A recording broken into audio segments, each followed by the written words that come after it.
चलिए अब खबरों की तफसील। मुंबई उज़मा म्युनिसिपल कॉरपोरेशन अपने स्कूलों में बच्चों को गैर मुल्की जबान पढ़ाएगी।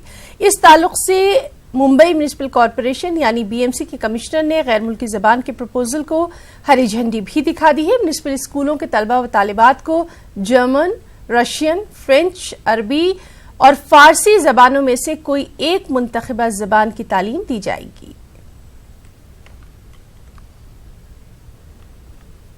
दुनिया ग्लोबलाइजेशन की जानिब बढ़ रही है और ग्लोबल सिटीजन की बातें होने लगी हैं।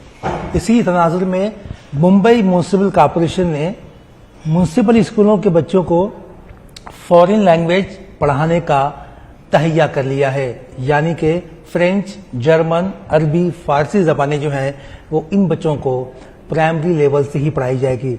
हमारे साथ इस पूरे मुद्दे पर बात करने के लिए मौजूद हैं रईस शेख साहब, जो कि कॉर्पोरेटर हैं और इस पूरे मामले पे जो है वो इन्होंने बहुत ही अहम पहल की है।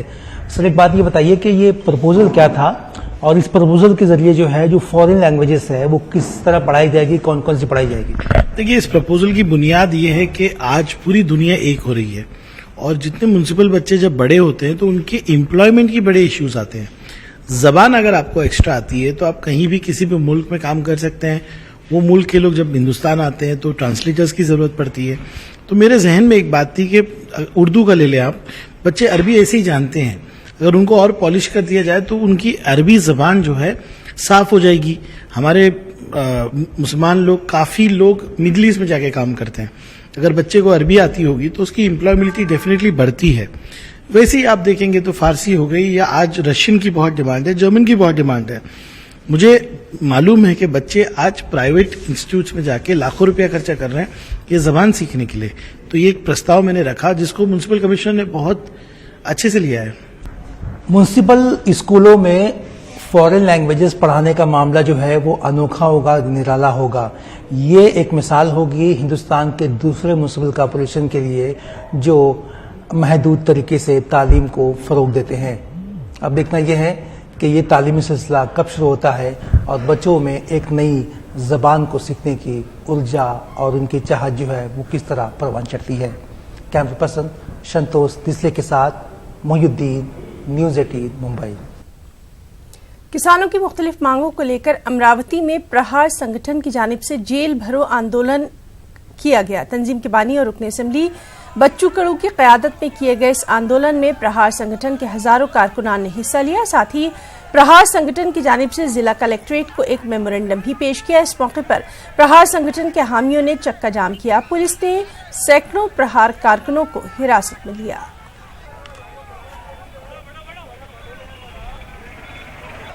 त्याचप्रमाणे अमरावती जिल्ह्यामध्ये सुद्धा आम्ही सर्व शेतकऱ्याच्या वतीने कलेक्टर ऑफिसला एक निवेदन दिले।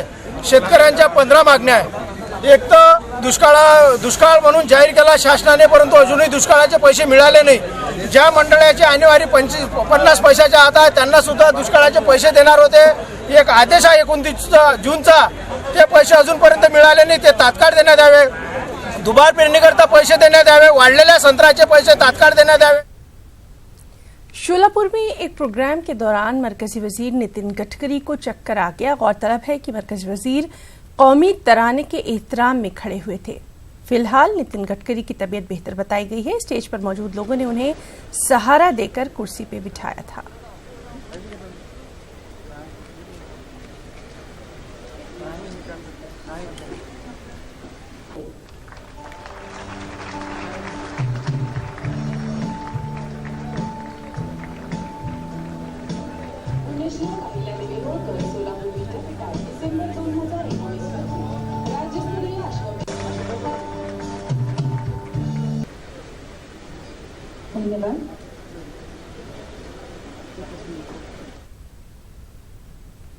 महाराष्ट्र के सनती शहर भिवंडी में काशीनाथ पाटिल अस्पताल में मुस्तफा जान नामी शख्स को किसी ने जख्मी हालत में दाखिल करवाया। उसकी नाजुक हालत को देखते हुए डॉक्टर्स ने उसे आईसीयू में मुंतकिल किया, लेकिन तीमारदारी के लिए आए लोगों ने अस्पताल में ही हंगामा शुरू कर दिया। पूरा मामला सीसीटीवी में कैद हो गया। पुलिस ने मुस्तफा खान नामी शख्स को गिरफ्तार कर मजीद तफ्तीश शुरू कर दी है।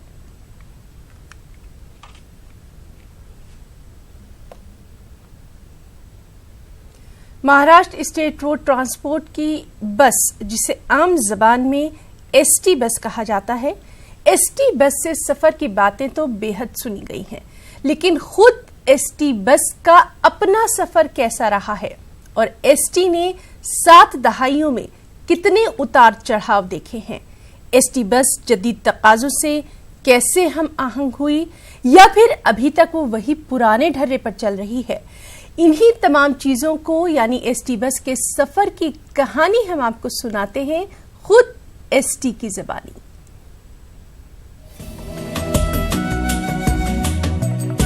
पहली नजर में आपको लग रहा होगा कि एसटी की दीगर बसों की तरह मैं भी एक बस ही हूँ, लेकिन पढ़े लिखे और तजस्सुस रखने वालों के लिए मेरे दामन में बहुत कुछ पोशीदा है। आप जब दरवाजे से अंदर दाखिल होंगे तो आपको मेरी पैदाइश से लेकर 7 दहाइयों के सफर की तमाम तर तफसीलात मिल जाएंगी। जी हाँ, मुझे महाराष्ट्र की एसटी बस कहा जाता है। मेरी पैदाइश सन 1948 में हुई।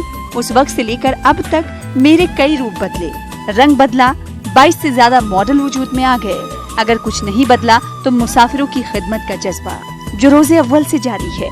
यही वजह है कि मेरे कुछ चाहने वालों ने जो मुझसे बेपनाह और बेलौस प्यार करते हैं, मेरे सफर की तारीख खोलकर सबके सामने रख दी। जी हाँ, ये महाराष्ट्र की एसटी बस का अहवाल है जो मुसाफिरों की मालूमात में इजाफे का सबब बन रहा है। महाराष्ट्र राज्य के प्रति और यहाँ के प्रवासियों के प्रति उसकी बारीक सारीक सब खूबियाँ इस बस में एक चलचित्र रूप में लगाए हुए हैं। 1 जून 1948 को एसटी का जन्म हुआ ऐसे अपन बोल सकते हैं। नगर से लेकर पुणे तक जो एसटी का जो प्रवास रहा वो टिकट था 50 पैसे और वो तब से जो प्रवास अभी चालू हुआ है तब से बेडफोर्ड आई है बस है और अल्बियन आ गई है, मॉरिज कमर्शियल आई है, मर्सिडीज बेंज आई है, जैसे लेकर लाल, पीली, नीली, हरी, ग्रीन, ऐसा बहुत मतलब 71 साल हो गए हैं एसटी को और एसटी ने बहुत ये महाराष्ट्र वासियों को सेवा दी है। अमूमन देखा जाता है कि तामीरी सोच रखने वाले लोग जिंदगी के मुख्तलिफ शोबों में खिदमत अंजाम देते हैं। ऐसे ही जुनूनी नौजवानों के एक गिरोह ने बस फॉर अस नामी तंजीम बनाई। ये लोग पिछले 10 बरसों से मुसाफिरों में ये पैगाम आम कर रहे हैं कि एसटी बस को मुसाफिरों की खिदमत के लिए वक्फ किया गया है और इसका तहफ़्फ़ुज़ मुसाफिरों की ही जिम्मेदारी है। हमारे एनजीओ का नाम बस फॉर अस फाउंडेशन है जो अपना पब्लिक ट्रांसपोर्ट, हमारा बेसिकली ये हॉबी है और हॉबी से हम लोगों ने ये पूरा एक मतलब भारत का पहला एनजीओ बोल सकते हैं जो पब्लिक ट्रांसपोर्ट के लिए हम लोगों ने फॉर्म किया है। गए 10 साल से हम लोग काम कर रहे हैं। इससे जुड़े हुए जो मेरे कलीग्स है वो हम एक गाँव से नहीं है, एक स्कूल से नहीं है, एक कॉलेज से नहीं है, लेकिन हम लोग जुड़े हुए समान धागा ही एसटी है। ये एसटी के प्यार से हम लोग जुड़े। अभी हमारी जी टीम है एक 12 से 13 जनों की कोर कमेटी है और हर शहर में हम लोग ये प्रदर्शनी के माध्यम से नए लोग जुड़े रहते हैं। अब तो आपको मेरी हकीकत मालूम हो गई कि मैं मुसाफिरों की जिंदगी में कितनी अहमियत की हामिल हूँ। मौका चाहे खुशी का रहे या गम का, एक आम मुसाफिरों के लिए मैं ही ज़ादे राह का वाहिद जरिया हूँ। इस नुमाइश का बुनियादी मकसद भी यही है कि मेरी यानी एसटी बस की हकीकत से मुसाफिर आशना हो जाएं। न्यूज़ 18 उर्दू के लिए औरंगाबाद से अजहरुद्दीन की रिपोर्ट। नांदेड़ की कई बस्तियों में आज भी बुनियादी सहूलतें नहीं पहुंच पाई हैं। इसी की वजह से लोगों को आम जिंदगी में काफी मुश्किलों का सामना है। ऐसी ही एक मिसाल इन दिनों कदीम शहर के रहीमपुर इलाके में भी देखने में आ रही है। नांदेड़ शहर के रहीमपुर का ये नजारा है जहां पिछले 3 दिनों से हो रही बारिश ने हालात संगीन बना दिए हैं। इस इलाके में पक्की सड़कें और नालियां नहीं बनी हैं, जिसकी वजह से बारिश के पानी से चारों तरफ कीचड़ ही कीचड़ नजर आ रहा है। कीचड़ की वजह से लोगों का बस्ती में चलना फिरना मुश्किल हो गया है। खास तौर पर तलबा को स्कूल आने जाने में शदीद मुश्किलात का सामना करना पड़ रहा है। कारपोरेशन इंतजामिया की जानिब से की जा रही अनदेखी से लोगों में शदीद गम और गुस्सा पाया जाता है। और इतनी परेशानी है कि चिकड़ में 2 साल से तो 20 साल से चिकड़ में है लोग। और अभी भी जाके बोले अगर मुरुम डालो बोले तो बजट नहीं आया बोल के ऐसा ही घुमाते खाली। और हमको खाली प्रशासन से थोड़ा रहीमपुर के वास्ते विकास होना इतनी हमको प्रशासन से थोड़ी रिक्वेस्ट। आमच्या गलीमध्ये पाण्याचा त्रास आहे आणि सरपाचे पिल्ले बिल्ले निघालेत, घरात पिल्ले चालले सरपाचे. आणि आमच्या 15 वर्ष झालं आमची सोय नाही, काय नाही. चिकडात लेकरं आलेत, पळालेत खाली. आणि पुन्हा लई त्रास आहे आम्हाला. लेकरं बाळ रात्र शाळेत आम्ही रोज मंजुरी करून खाता. आणि आम्हाला कसं लई त्रास आहे यायला जायला. आम्ही रात्रीच्या किती टाईमला येता चुकिड्याचं आम्हाला इथं कशाची बी हे नाही सोय. रोड नाही, काही नाही. पाणी चिखलामध्ये आमचे लेकरं पडालेत, मार लागालेत, दुनियाचे परेशान आहेत. घरामध्ये सरपाचे पिल्ले निघालेत. रहीमपुर बस्ती को हाल ही में म्युनिसिपल कॉरपोरेशन के हुदूद में शामिल किया गया। मकामी लोगों को ये उम्मीद थी कि कॉरपोरेशन हुदूद में शामिल होने के बाद उन्हें तमाम बल्दियाती सहूलतें मिलेंगी, लेकिन हकीकत में ऐसा कुछ नहीं हुआ। कॉरपोरेशन में कांग्रेस पार्टी को मुकम्मल अक्सरियत के साथ इख्तिदार मिला हुआ है। आवामी नुमाइंदे मकामी लोगों को मसाइल को हल करने के बजाय अलग अलग बहाने बनाकर अपनी जिम्मेदारियों से भाग रहे हैं, जिसकी वजह से लोगों में नाराजगी बढ़ती जा रही है। न्यूज़ 18 उर्दू के लिए नांदेड़ से जमीर अहमद खान की रिपोर्ट। उर्दू है जिसका नाम हम ही जानते हैं दाग, सारे जहां में धूम हमारी ज़बां की है। जी हां, इस शेर के मिस्दाक महाराष्ट्र का मराठी अक्सरियती शहर थाने, जहां उर्दू अदब के फरोग के लिए बहुत सारी कोशिशें अंजुमन खानदेश की जानिब से की जा रही हैं। इनमें से एक है माहाना अदबी नशिस्त का आगाज।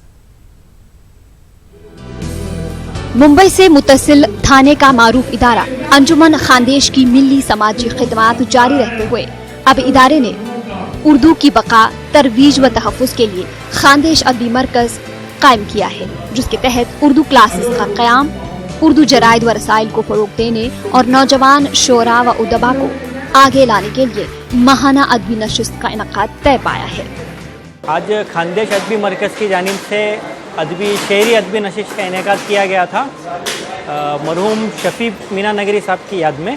मरहूम शफीक मीना नगरी खानदेश अदबी मरकज़ के सेक्रेटरी थे, फाउंडर सेक्रेटरी, और अच्छे राबुड़ी के काफ़ी मशहूर शायर थे। और इस तरह से हर महीने के आखिरी शनिचर को, हर माह के आखिरी शनिचर को शहरी नशिस्त का इनेकाद किया जाएगा। थाने काराबोड़ी इलाका, जिसे मारूफ मरहूम शायर शफीक मीना नगरी की नगरी भी कहा जाता है, खानदेश अदबी मरकज़ ने इस सिलसिले में पहली नशिस्त अपने इस आलमी शहरत याफ्ता शायर के नाम से मंसूब किया, जिसमें शहर व मज़ाफ़ात के कई नामवर शोरा व उदबा ने शिरकत कर खानदेश अदबी मरकज़ की इस कोशिश की सताइश की। इस नशिस्त की सदारत एजाज हिंदी ने की, जबकि निज़ामत प्रिंसिपल फरहाना शेख ने की। और ये इनका पहला मुशायरा था, पहली नशिस्त थी। ये मेरा ख्याल है कि मकामी शोरा के साथ, मैं तो खैर बाहर से आया हूँ यहाँ मुमरा से, और यहाँ के सामीन का भी मैंने देखा कि अच्छा खासा जो है ताउन रहा सामीन का, अच्छे बाज़ौक़ सामीन यहाँ के हैं। बहरहाल मेरी तरफ से अराकीन को और बस इनको बहुत बहुत मुबारकबाद मैं देता हूँ, और ये तमन्ना करता हूँ, ये ख्वाहिश करता हूँ कि अल्लाह इनको। थाने जैसे मराठी अक्सरियती शहर में उर्दू की शम्मा जलाने की अंजुमन खानदेश की ये नातवा कोशिश यकीनन काबिले तारीफ है, और उर्दू अदब के नाम से जाने जाने वाले उन बड़े बड़े शहरों को सीख लेनी चाहिए, जहां आलमी शोहरत याफ्ता शोरा व उदबा गुजरे तो हैं, लेकिन वहां उर्दू अदब के नाम पर न कोई बज़्म सजती है और न ही कोई नशिस्त लगती है। न्यूज़ 18 उर्दू के लिए थाने से अनवारुल हक की रिपोर्ट। मुंबई की लोकल ट्रेनों में खतरनाक करतब दिखाए जाने का सिलसिला है कि थमने का नाम नहीं ले रहा। एक बार फिर करतब दिखाए जाने का एक वीडियो वायरल हुआ। एक नौजवान चलती लोकल ट्रेन में गेट पर लटक कर करतब दिखा रहा था। वीडियो सामने आने के बाद जीआरपी ने कार्रवाई करते हुए इस सिलसिले में 2 लड़कों को गिरफ्तार भी किया।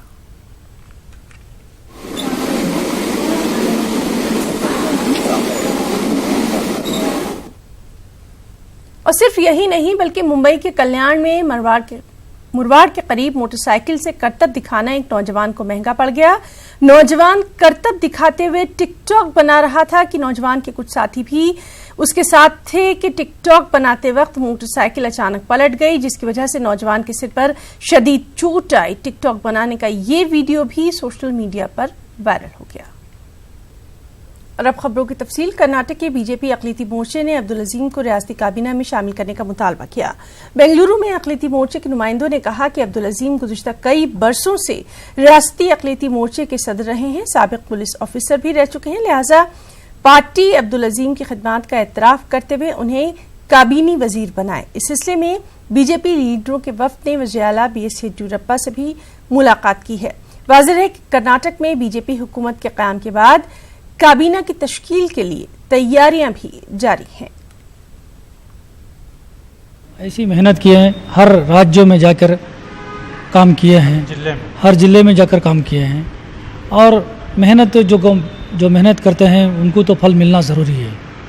और हम सब पूरे कल में जो मीटिंग बैठे थे सब मिलकर ये तय किए हैं कि अजीम साहब को मिनिस्टर बनाएंगे। देखिए, कल पूरे डिस्ट्रिक्ट से माइनॉरिटी मोर्चा के जितने भी हैं जिम्मेदार ऑफिस बेरर्स पूरे भी आए थे। उसके बाद जो है पूरा एक एजेंडा तय किए कि इस बार का जो है अखिलती मोर्चा की तरफ से अखिलती मिनिस्टर कौन होना चाहिए। हम लोग तय किए कि उसमें जो है अब्दुल अजीम साहब का जो है पहले नाम आया है, क्योंकि वो सदर हैं। तो मुसलमानों की हो, माइनॉरिटी मोर्चा की हो या कर्नाटक आम जनता की हो, येडियुरप्पा जी का 1 पॉइंट प्रोग्राम है, ओनली अभिवृद्धि पर्व, कर्नाटका डेवलपमेंट। हमें डेवलपमेंट चाहते हैं। हमारे जो बच्चों के लिए एजुकेशन, अच्छा एजुकेशन होना, उनको अच्छा काम मिलना, उन्होंने भी डॉक्टर्स बनना, उन्होंने भी इंजीनियर्स बनना, ये हमारा। कर्नाटक में अक़लियती तलबा को अब तक स्कॉलरशिप नहीं मिल पाई है, जिसकी वजह से तकरीबन 9 लाख तलबा वज़ाइफ से महरूम हो गए हैं। बच्चों ने गुज़िश्ता बरस से स्कॉलरशिप के लिए दरख्वास्त दी थी। बताया जाता है कि मरकज के वेब पोर्टल से डेटा न मिलने की वजह से ये ताखिर हुई। इस हवाले से कर्नाटक अक़लियती कमीशन ने मरकजी वज़ीर बराए अक़लियती उमूर मुख्तार अब्बास नकवी से भी खास मुलाकात की है।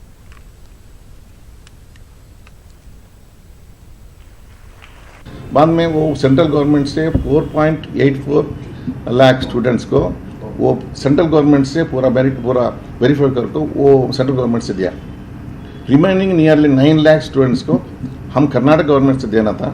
क्या जरा हमारा सॉफ्टवेयर को प्रॉब्लम में वो नहीं दिया हुआ, पूरा हमारा गवर्नमेंट चीफ सेक्रेटरी से पूरा माइनॉरिटी सेक्रेटरी से पूरा ट्राई करे, वो नहीं बता था। इसके वास्ते हम मिनिस्ट्री को मिलने का ज़रूरत है। मैं भी सेक्रेटरी के साथ दिल्ली जाको उधर पूरा हमारा एमपी को भी मिले, राममूर्ति को मिले, हमारा नासिर हुसैन को मिले, बाद में हमारा मिनिस्टर सदानंद गौड़ को मिले, मिनिस्टर साहब से मिले। फिर वहाँ से जितने भी कंसर्न सीनियर ऑफिसर्स थे, not at the lower level, senior officer, secretary, joint secretary, deputy secretary level में, मिनिस्ट्री ऑफ माइनॉरिटी अफेयर्स में मिले, इलेक्ट्रॉनिक्स में ministry of electronics and telecommunication मिले। Then we also met the director, senior technical director of NIC। इन सारों से मिल के इसका नतीजा हुआ कि they have agreed and they have assured us that ये जो भी लिस्ट है अनपेड लिस्ट कैंडिडेट्स की, जिनको स्कॉलरशिप के मुस्तहक हैं, जिनको स्कॉलरशिप दी जानी चाहिए, उनकी लिस्ट है ना 1 हफ्ते के अंदर हमारी स्टेट गवर्नमेंट को फराहम। IMA घपला मामले के अहम मुल्जिम मंसूर खान की अदालती तहवील बढ़ा दी गई है। मंसूर खान अब 14 अगस्त तक अदालती तहवील में रहेगा। मंसूर खान IMA का मालिक है।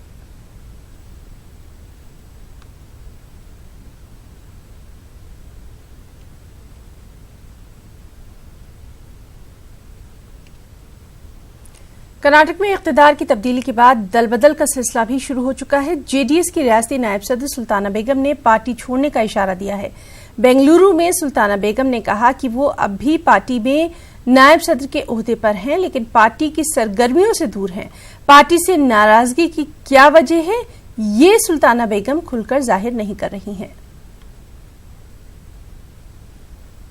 ऑफिशियली अभी तक JDS में ही हूँ, नहीं है, मैंने पार्टी से रिजाइन नहीं किया है, मगर आगे चल के सोचना पड़ेगा JDS का भी स्टैंड क्या है। जितना करके संभालेंगे, कुमारस्वामी कितने कंटेंडर्स को खुश करेंगे, उससे मेरे को कुछ नहीं, क्योंकि मैं खुद एक गवर्नमेंट सीनियर ऑफिसर रह चुकी हूँ। तो मेरे को कोई चेयरमैन या ऐसे उसमें तो कभी दिलचस्पी थी भी नहीं, कभी रहेगी भी नहीं।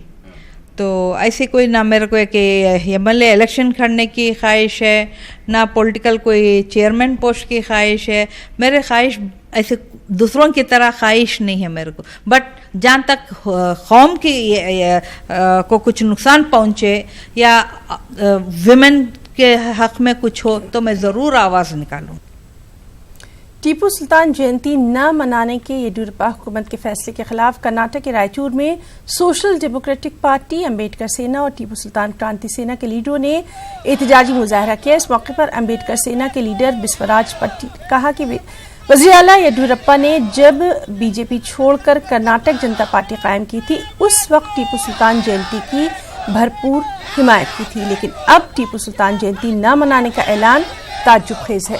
उन्होंने कहा कि 10 नवंबर को हर हालत में टीपू जयंती मनाई जाएगी। शेर मैसूर हज़रत टीपू सुल्तान रहमतुल्लाह अलैह की जयंती जो मनाने के लिए रोक लगाई है बीजेपी सरकार, हम उसका मजम्मत करते हैं, एसडीपीआई मजम्मत करती है।